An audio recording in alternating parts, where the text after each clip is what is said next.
At mga kapatid, mga kababayan,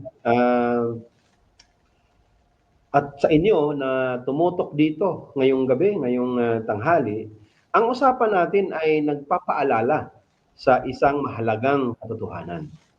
Ang korupsyon sa Pilipinas ay hindi lamang isyu ng mga nasa Pilipinas. Ito ay sugat na dinadala ng bawat nating Pilipino sa Europa man o saan mang panig ng mundo.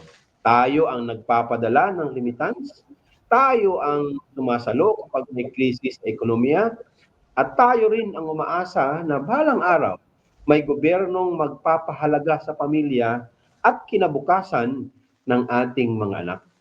Kaya ang laban para sa transparency, good governance at tunay na pagbabago ay hindi hiwalay sa mga buhay nating andito sa labas ng bansa.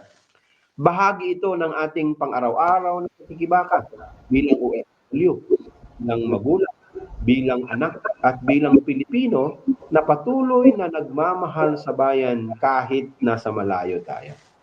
Sa presensya ng mga organisasyong migrante at sa mga katulad ninyong hindi tumitigil sa pagtanong, pag-analisa at pagkilos, may pag-asa tayo sapagkat saan man naroroon ang Pilipino, naroroon ang lakas, dangal at diwa ng pagbabago.